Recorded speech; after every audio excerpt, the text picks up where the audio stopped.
बिस्मिल्लाहिर्रहमानिर्रहीम। Welcome to lecture 3 IoT architecture and implementation approaches. इसमें हमने क्या क्या स्टडी करना है कि आईओटी का 3 टायर आर्किटेक्चर उसे हमने देखना है, और centralised and distributed implementation models कि आईओटी को हम किस किस तरह इम्प्लीमेंट कर सकते हैं। तो सबसे पहले हम आते हैं आर्किटेक्चर की तरफ। आर्किटेक्चर क्या होता है?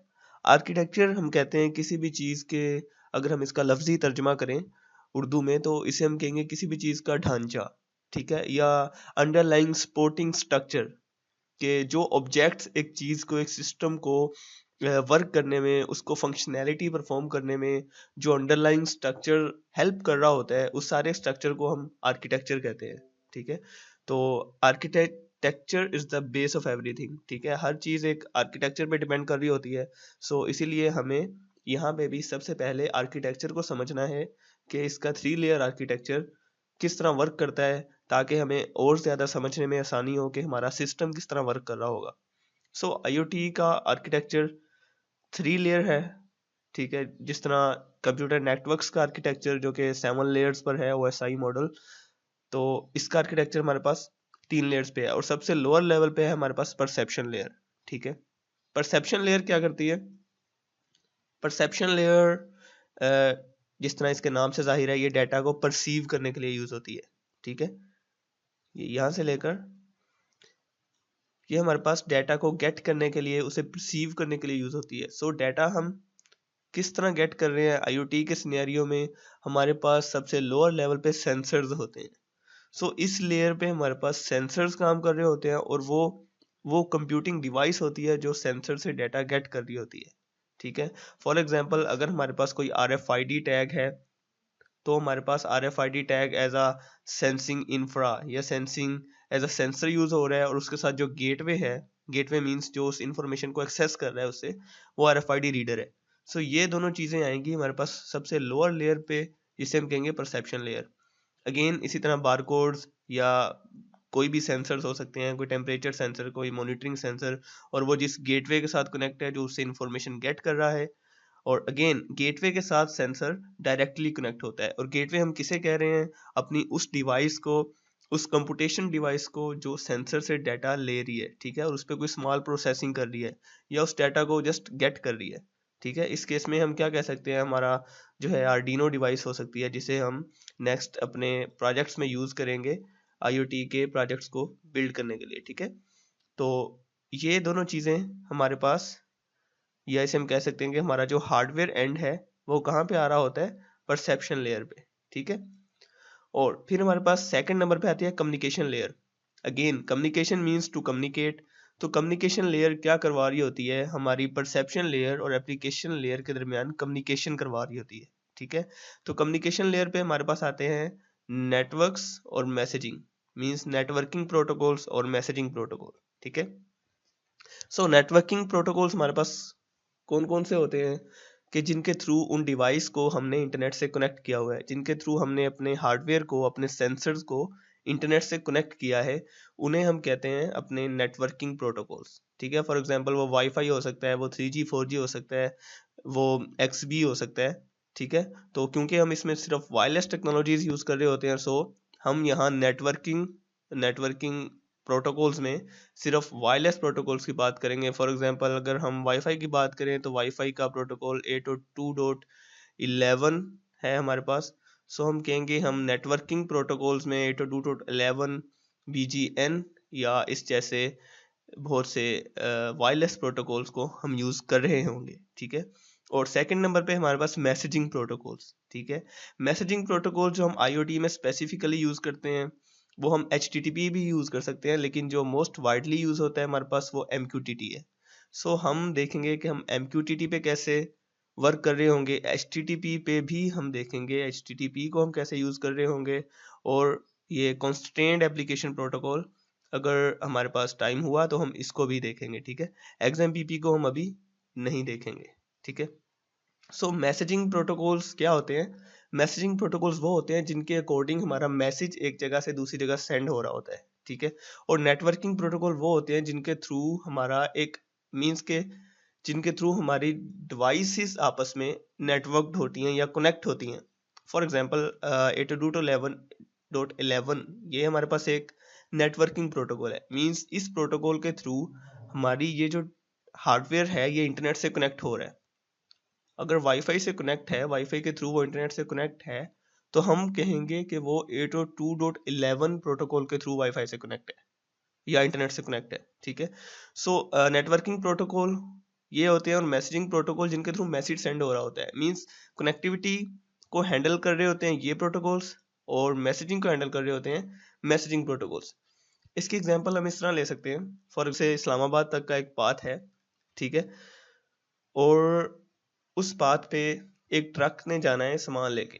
ठीक है, कोई भी लगेज हो सकता है, कोई भी लेट्स से ग्लास के पार्ट्स हैं उसके पास। ठीक है, तो उस ट्रक ने अब जाना है, तो वो जो पाथ है, मींस कि जो पाथ लाहौर और इस्लामाबाद को आपस में कनेक्ट कर रहा है, उस पाथ पे जो प्रोटोकॉल्स इंप्लीमेंटेड हैं वो हम कहेंगे वो नेटवर्किंग प्रोटोकॉल्स हैं। ठीक है, जो उन दोनों को आपस में नेटवर्क कर रहा है, उन दोनों को आपस में मिला रहा है जिन प्रोटोकॉल्स के थ्रू, तो वो नेटवर्किंग प्रोटोकॉल्स हैं। ठीक है, इस केस में वो प्रोटोकॉल्स क्या हो सकते हैं? अगर तो वो ट्रक मोटरवे के थ्रू जा रहा है तो प्रोटोकॉल्स ये होंगे कि फॉर एग्जांपल 60 किलोमीटर या 80 या 100 किलोमीटर पर आवर की स्पीड हो, एंड दैट्स इट। ठीक है, और मैसेजिंग प्रोटोकॉल क्या है कि वो जो मैसेज लेके जा रहा है, मैसेज को की एग्जांपल लेते हैं कि उस ट्रक के अंदर जो लगेज है वो हमारा मैसेज है। ठीक है, सो लेट्स से अगर उसके अंदर ग्लास पार्ट्स हैं तो उसके मैसेजिंग प्रोटोकॉल्स ये हो सकते हैं कि वो जो ग्लास के पार्ट्स हैं वो कितने हैं। ठीक है, या उसका जो है रिकॉर्ड हमारे पास मौजूद है कि वो किस क्वालिटी के ग्लास पार्ट्स हैं और उनको अच्छी तरह सिक्योर किया गया है या नहीं, वो अच्छी तरह डब्बे में पैक है या नहीं, रास्ते में जाते हुए टूट तो नहीं जाएंगे। ठीक है, सो इस तरह हम उस मैसेजिंग प्रोटोकॉल और नेटवर्किंग प्रोटोकॉल्स को रिलेट करते हैं कि जो पाथ पे या नेटवर्क पे जो ट्रैफिक लेके जाने और आने के लिए यूज होते हैं वो हमारे पास नेटवर्किंग प्रोटोकॉल्स होते हैं, और जो उस पैकेट के अंदर मौजूद मैसेज पे प्रोटोकॉल्स इंप्लीमेंटेड होते हैं वो हमारे पास मैसेजिंग प्रोटोकॉल्स होते हैं। ठीक है, सो हम यहाँ पे देखेंगे कि आईओटी के अंदर हम मैसेजिंग प्रोटोकॉल्स को किस तरह यूज कर रहे होंगे। ठीक है, और इसके जो मैसेजिंग प्रोटोकॉल्स है उसको हमने किस तरह इंप्लीमेंट करना है। सो थर्ड नंबर पे हमारे पास है application layer. Again simply application layer बिल्कुल उसी तरह जिस तरह हमारे पास कंप्यूटर नेटवर्क्स में होता है। यहाँ पे हम डाटा को व्यू कर रहे होंगे। ठीक है, डाटा पे कोई लॉजिक लगा रहे होंगे, कोई एक्स्ट्रा इनहेंस्ड फंक्शनैलिटी हमने ऐड करनी है तो वो ऐड कर रहे होंगे, डाटा को व्यू कर रहे होंगे। ठीक है, सो इसमें हमारे पास दो पार्ट्स हैं इसके। एक हमारे पास मिडल वेयर्स या डाटा प्रोसेसिंग आ जाते हैं। फॉर एग्जाम्पल अगर मैंने डाटा सेंड किया है यहाँ से यहाँ तक कम्युनिकेशन लेयर के थ्रू एप्लीकेशन लेयर पे किसी क्लाउड प्लेटफॉर्म पे, तो लेट्स से मैंने वहां पे कोई एआई का मॉडल इंप्लीमेंट किया हुआ है, कोई मैंने बिग डाटा के एनालिटिक्स लेने के लिए एक मैंने मॉडल इंप्लीमेंट किया हुआ है,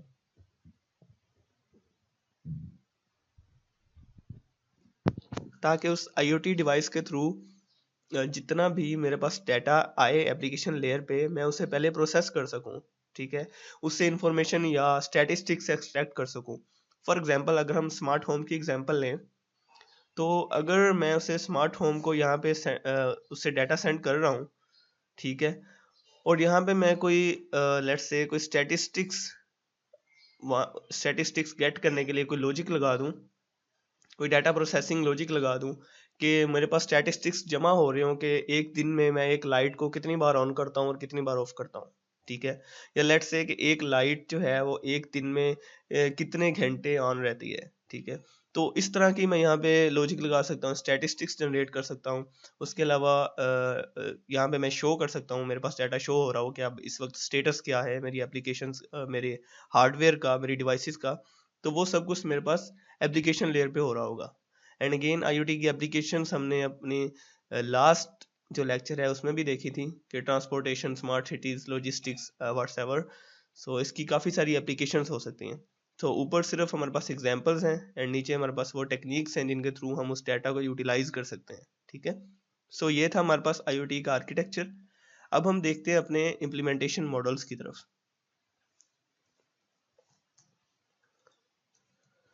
सो इम्प्लीमेंटेशन मॉडल्स में हमारे पास दो तरह के अप्रोचेस हैं, सेंट्रलाइज्ड और क्लाउड सेंटर्ड अप्रोच, और सेकंड है हमारे पास डिस्ट्रीब्यूटेड अप्रोच। सो हम सबसे पहले देखेंगे सेंट्रलाइज्ड या क्लाउड सेंटर्ड अप्रोच को। ठीक है, जिस तरह मैंने अभी बोला कि क्लाउड सेंटर्ड, तो इट मीन्स के इस केस में जो आईओटी नोड्स होंगी या आईओटी डिवाइसेस या उन आईओटी थिंग्स जो हमारे पास होंगी वो सारी एक सेंट्रल एंटिटी से कनेक्ट होंगी। ठीक है, एक सेंट्रल एंटिटी मींस कि वो सेंट्रल एंटिटी कोई क्लाउड पे पड़ा, कोई क्लाउड बेस्ड सर्वर भी हो सकता है या कोई हमारा अपना सेटअप किया हुआ सर्वर भी हो सकता है। ठीक है, तो इसमें क्या होता है कि वो सारी नोड्स जो हैं वो उसी क्लाउड एंटिटी से कंट्रोल या मॉनिटर की जा सकती हैं। ठीक है, फॉर एग्जांपल इस केस में हम दोबारा से अपनी लेट्स से सबसे पहले हम इस डायग्राम से थोड़ा सा देख लेते हैं कि हमारे पास एक नेटवर्क है आईओटी का। फॉर एग्जांपल इसको हम फिर से कंसीडर कर लेते हैं कि ये हमारा स्मार्ट होम है। ठीक है, ये हमारा स्मार्ट होम है। सो ये क्या कर रहा है कि इसमें जितनी भी डिवाइसेस सेटअप हैं, फॉर एग्जांपल जो हमारा smart bulb, smart fan, smart refrigerator, smart AC, smart oven, ये जितनी भी डिवाइसेस हमारी इंटरनेट से कनेक्ट हैं वो सारी एक सेंट्रल डिवाइस से या एक सेंट्रल सर्वर से कंट्रोल और मॉनिटर हो रही हैं। ठीक है, तो वो एक हब के थ्रू, एक हब या एक सेंट्रल राउटर जिसे जिसे हम इंटरनेट कनेक्टिविटी के लिए यूज़ करते हैं, गेटवे कह सकते हैं, उसके थ्रू वो इंटरनेट से कनेक्ट हैं और इंटरनेट पे वो किसी सर्वर से कनेक्ट होंगी और वो सेंट्रल सर्वर हमें फंक्शनैलिटी प्रोवाइड कर रहा होगा उन डिवाइसेस को मॉनिटर और उन्हें कंट्रोल करने की। ठीक है, अगर हम अपने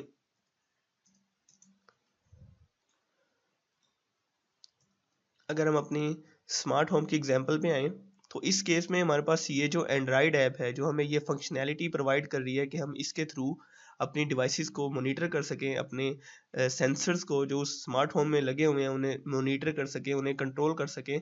तो ये ऐप या ये क्लाउड प्लेटफॉर्म जो है ये हमारे पास उस सेंट्रल एंटिटी की तरह एक्ट कर रहा है। और ये स्मार्ट होम हमारे पास किसकी एग्जांपल है? एक सेंट्रलाइज्ड आईओटी सिस्टम। हमने सेंट्रलाइज्ड आईओटी सिस्टम को देखा तो इसकी काफ़ी सारी एप्लीकेशंस हैं हमारे पास हो सकती हैं। स्मार्ट एग्रीकल्चर में आ सकता है, हम इसे लेके आ सकते हैं, या हमारा एक हम रूम को मॉनिटर कर रहे हैं, एक टेम्परेचर या ह्यूमिडिटी को मॉनिटर कर रहे हैं किसी स्पेसिफिक जगह की, और वो ह्यूमिडिटी हम या उस जगह का टेम्परेचर हम अपनी एक मोबाइल ऐप या एक क्लाउड ऐप के थ्रू मॉनिटर कर सकते हैं। तो वो चीज़ किस में आएगी? वो हमारे पास सेंट्रलाइज्ड में आएगी। ठीक है, अब हमने सेंट्रलाइज्ड को देखा तो अब हम चलते हैं डिस्ट्रीब्यूटेड की तरफ। ठीक है, डिस्ट्रीब्यूटेड में क्या होता है कि एंटिटीज कंट्रोल एंटिटीज। ठीक है, मींस के एंटिटीज जो हैं वो डिस्ट्रीब्यूटेड हैं और आपस में डाटा एक्सचेंज कर रही हैं। ठीक है, without the interaction of user. ठीक है, इसमें यूजर का इंटरेक्शन और ज्यादा कम हो जाता है। इसमें यूजर ज्यादा से ज्यादा मॉनिटर कर रहा होता है और कंट्रोल का जो है कंट्रोल की फंक्शनैलिटी यूजर के पास बहुत कम होती है। मींस कंट्रोल की प्रिविलेज कह सकते हैं,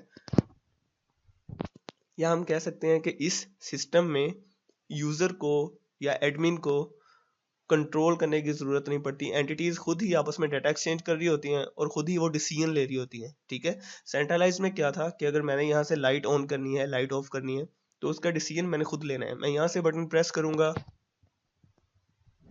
तो ही लाइट ऑन होगी या लाइट ऑफ होगी। ठीक है, या कोई डोर ओपन होगा या कोई डोर क्लोज होगा। लेकिन डिस्ट्रीब्यूटेड में क्या है कि एंटिटीज खुद से डिसीजन ले रही होती हैं। तो वो खुद से डिसीजन किस तरह ले रही होती हैं या डाटा किस तरह प्रोसेस हो रहा होता है वो हम अभी समझते हैं। क्या होता है, फॉर एग्जाम्पल अगर मेरे पास एक गाड़ी है, रोड पे जा रही है, ठीक है, और गाड़ी में लगे सेंसर्स जो हैं वो कम्युनिकेट करते हैं टूल प्लाजा पे लगे सेंसर्स से। ठीक है, और वो गाड़ी को अपडेट कर देते हैं कि इस आगे रोड पे कितना रश है। ठीक है, या कितना क्राउड है गाड़ियों का, कितनी ट्रैफिक है या कोई ट्रैफिक जैम है या नहीं। तो हम डिस्ट्रीब्यूटेड सिनेरियो यूज करते हैं, डिस्ट्रीब्यूटेड इम्प्लीमेंटेशन मॉडल, एक कॉम्प्लेक्स सिस्टम को बिल्ड करने के लिए। ठीक है, फॉर एग्जाम्पल अगर मैं इसकी एक और एग्जाम्पल लूँ तो मैं इस तरह कह सकता हूँ कि एक गाड़ी रोड पे जा रही है और उसके अंदर कोलिजन डिटेक्शन सिस्टम्स लगा हुआ है, या कोई ऐसा सिस्टम लगा हुआ है या ऐसे सेंसर्स लगे हुए हैं जो ये डिटेक्ट करते हैं कि अगर गाड़ी के एक्सीडेंट हो जाए तो वो उसको डिटेक्ट करते हैं। ठीक है, अगर कहीं गाड़ी का एक्सीडेंट होता है तो उसमें लगे सेंसर्स ऑटोमेटिकली कनेक्ट हों, उस डाटा को या उस इंफॉर्मेशन को ऑटोमेटिकली पास कर दें नियरेस्ट एम्बुलेंस सर्विस तक। ठीक है, कि नियरेस्ट एम्बुलेंस सर्विस के हेडक्वार्टर में खुद ब खुद कोई नोटिफिकेशन चला जाए कि इस जगह पे एक्सीडेंट हो गया है, फॉर एग्जांपल। तो इस तरह के हम डिस्ट्रीब्यूटेड सिनेरियोज में इसे यूज करते हैं, डिस्ट्रीब्यूटेड इम्प्लीमेंटेशन मॉडल को। तो इसमें क्या हुआ है कि यूजर ने कोई इंटरेक्ट नहीं किया, यूजर ने उसे कमांड नहीं दी कि आप उससे इंटरेक्ट करो, बल्कि सेंसर ने एक चीज डिटेक्ट की, उसने वो इंफॉर्मेशन उसकी बेस पे उसने एक एक्शन परफॉर्म कर दिया या एक डिसीजन ले लिया, ठीक है। सो इस कम्प्लेक्स सिस्टम के केस में हम इसे डिस्ट्रीब्यूटेड आईओटी मॉडल कहेंगे, क्योंकि ये सिस्टम सेंट्रलाइज नहीं है, ये एक सेंट्रल एंटिटी से कंट्रोल नहीं हो रहा। हाँ, ये किया जा सकता है कि हम सेंट्रलाइज और डिस्ट्रीब्यूटेड अप्रोचेस को आपस में मिक्स कर दें। फॉर एग्जांपल कि हम कहें कि इसने अब इस जो सेंसर है एक कोलिजन डिटेक्शन सेंसर जो है, उसने एक नियरेस्ट एम्बुलेंस सर्विस को रिक्वेस्ट भेज दी, ठीक है, और उसके साथ साथ उसने डाटा एक सेंट्रल क्लाउड एंटिटी पे भी अपलोड कर दिया, ठीक है, ताकि हम उस डाटा को फर्दर यूज कर सकें कोई स्टैटिस्टिक्स जनरेट करने में, कोई एनालिटिक्स जनरेट करने में। अब इसका थर्ड सिनेरियो हम ये भी बना सकते हैं कि कार के अंदर कोई ऐसे सेंसर्स लगे हुए हैं जो कार के अंदर होने वाले किसी डैमेज को डिटेक्ट कर रहे हैं। अब सपोज करें कि गाड़ी जा रही थी टोबा टैक्सिंग से लाहौर, ठीक है, और जाते जाते रास्ते में उसका ब्रेक खराब हो गया, ठीक है। सो गाड़ी में लगे उसके इंजन बस में लगे सेंसर्स ने कम्युनिकेट किया गाड़ी के मैन्युफैक्चरर के सिस्टम के साथ, ठीक है, और मैन्युफैक्चरर के सिस्टम को अपडेट कर दिया कि गाड़ी की ब्रेक जो है लास्ट टाइम इतनी डेट को या इस टाइम को हमने या ये ब्रेक ठीक करवाई गई थी या इसकी सर्विस की गई थी, और इस डेट को ये ब्रेक खराब हो गई है दोबारा से, ठीक है। तो मैन्युफैक्चरर जो है उसकी बेस पे एनालिटिक्स जनरेट कर सकता है कि ये प्रॉब्लम इस गाड़ी में आया है तो बाकी गाड़ियों में तो नहीं आ रहा, और अगर बाकी गाड़ियां भी वैसा ही एनालिटिक्स शो कर रही हैं तो मैन्युफैक्चरर ये डिटेक्ट कर सकता है कि गाड़ियों में कोई प्रॉब्लम है या इस मॉडल की गाड़ियों में कोई प्रॉब्लम है। सो डिस्ट्रीब्यूटेड इम्प्लीमेंटेशन अप्रोच जो है ये हमारे पास बहुत सी एप्लीकेशंस में आ सकती है। ये हमें बहुत से सॉल्यूशंस प्रोवाइड करने में हेल्प कर सकती है, बहुत से टाइम सेविंग में हेल्प कर सकती है, बहुत से यूजफुल जो है useful statistics analytics data generate करने में हमें हेल्प कर सकती है। सो ये हमारे पास डिस्ट्रीब्यूटेड मॉडल है, और अपने इस लेक्चर या इस कोर्स के दौरान हम सिर्फ सेंट्रलाइज्ड अप्रोच को यूज कर रहे होंगे, ठीक है, और हो सकता है इस कोर्स की एक्सटेंशन में हम कोई डिस्ट्रीब्यूटेड मॉडल या डिस्ट्रीब्यूटेड आईओटी को भी डिप्लॉय करें, ठीक है। सो अब हम चलते हैं अपने नेक्स्ट लेक्चर की तरफ। Okay, thank you for watching. And again मैं आपको रिकमेंड करूंगा कि अगर आपको इसकी सेंट्रलाइज एंड डिस्ट्रीब्यूटेड की या आर्किटेक्चर की सही से समझ नहीं आई तो इस लेक्चर को एक से ज़्यादा दफ़ा देखें, एंड फिर भी लेक्चर की समझ नहीं आई तो आप मुझसे कॉन्टैक्ट कर सकते हैं। So thank you very much.